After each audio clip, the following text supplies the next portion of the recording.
যে আনন্দটা বারবার মনে জাগে, যে ঘটনাটা ঘটে একবার মনে পড়ে বারবার, মনে পড়ে যতবার আনন্দ লাগে ততবার, তাকেই তো ঈদ বলা হয়। না হয় ধোঁকাবাজরা আমাদেরকে নবীজির বিরুদ্ধবাদী বানাইতে চায়।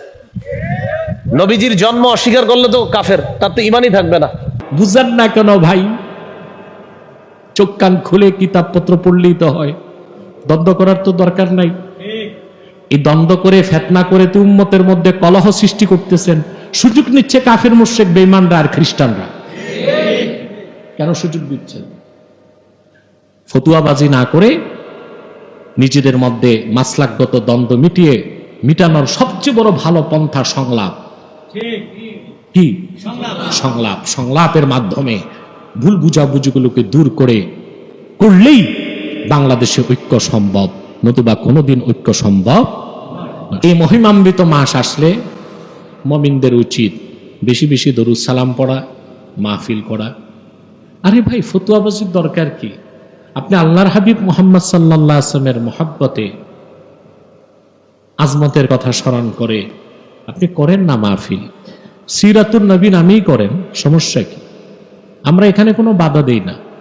সিরাতুন নবী ব্যানারও মাহফিল হতে পারে, মিলাদুন নবীর ব্যানারও মাহফিল হতে পারে। কারণ আমরা বলি সিরাত যার মিলাদ তার, মিলাদ যার সিরাত তার। ঠিক না?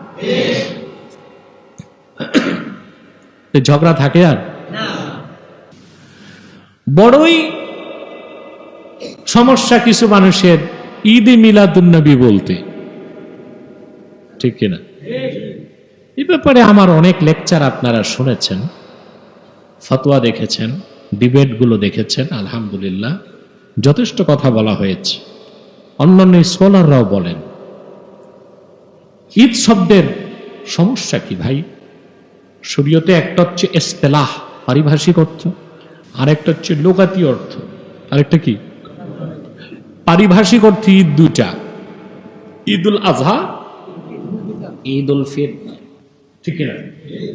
কিন্তু লোকাতি অর্থে, শাব্দিক অর্থে প্রত্যেক জুমার দিন ঈদের দিন, আরাফার দিন ঈদের দিন, আরাফার দিন তো প্রত্যেক জুমার দিন যদি ঈদের দিন হয়, শাব্দিক অর্থে তো আমরা 52টা ঈদ পাই। 52 সপ্তাহে কথা বলেন, পাই কিনা? তো যারা এই কথাটা বলছেন দুই ঈদ ছাড়া আর কোনো ঈদ নাই, এদেরকে আমরা কি বলতে পারি? এদের জন্য দোয়া করতে পারি।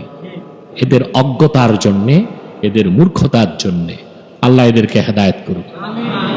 মিলাদুন নবী কি বলেন তো? মিলাদুন নবী, মিলাদ অর্থ জন্ম, আর নবী মানে মুহাম্মদ সাল্লাল্লাহু আলাইহি সাল্লাম এখানে উদ্দেশ্য।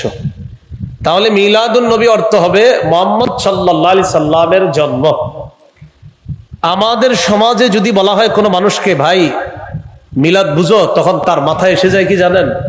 ঘরে একজনে নিয়ে যাবে, নিয়ে যাওয়ার পর তিনি কিছু করবে, এরপর একটা দোয়া করবে। এটারে অনেক মানুষ মিলাদ মনে করে। এখন থেকে কোনো আলেমকে যদি কেউ বলে হুজুর আমার ঘরে একটু চলেন, মিলাদ আছে, আপনি বলবেন কার জন্ম হবে ঘরে? কি বলবেন? আগে বলেন মিলাদ অর্থ কি? সবাই বলেন তো। আমার ঘরে মিলাদ আছে মানে কি? নাতি নাতনি কেউ হবে, আসেন। আর যদি আপনারা কেউ বলে যে আমার ঘরে মিলাদ আছে মানে জন্ম আছে, হয়তো ওনার স্ত্রী সন্তান সম্ভবা, বা ওনার কেউ নাতি নাতনি দুনিয়াতে আসবে। মিলাদ অর্থ কি সেটা বলেন। তাহলে আমার ঘরে মিলাদ আছে মানে ইনশাল্লাহ কিছুক্ষণ পরে দুনিয়াতে কেউ আসবে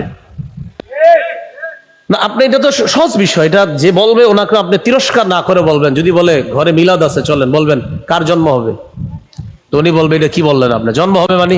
তো বলবেন মিলাদ অর্থ তো জন্ম। তাহলে আমাকে আপনারা সবাই একটু আমারে বলেন, বলেন মিলাদ মানে, আমারে জিজ্ঞাসা করেন মিলাদ মানে কি? আমারে জিজ্ঞাসা করেন জন্ম।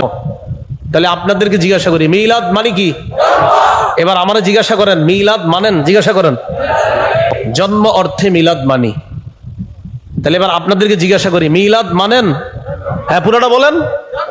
হ্যাঁ আবার মিলাদ মানেন? পুরাটা বলেন। জন্ম অর্থে মিলাদ মানি। মিলাদ মানেন?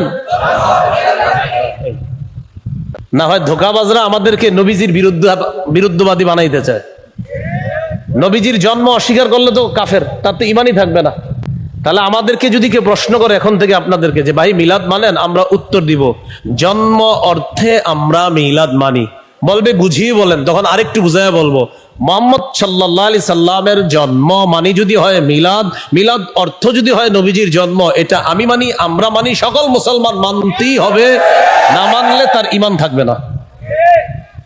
তাহলে এবারে সুন্দর মতো যে আওয়াজটা দিচ্ছেন এইভাবে বলবেন জন্ম অর্থে মিলাদ মানি। আমি আপনাদেরকে মনে করেন 3 দিন পরে দেখা হয়েছে নান্দাইল, তাই জিজ্ঞাসা করলাম ভাই মিলাদ মানেন, বলেন এই তো মাশাআল্লাহ। এখন থেকে এইভাবে বাংলা বাড়ায় বলবেন, তাহলে আর ধোঁকাবাজির কোনো সম্ভাবনা থাকবে না। তো মিলাদুন নবী মুহাম্মদ সাল্লাল্লাহু আলাইহি সাল্লামের জন্ম।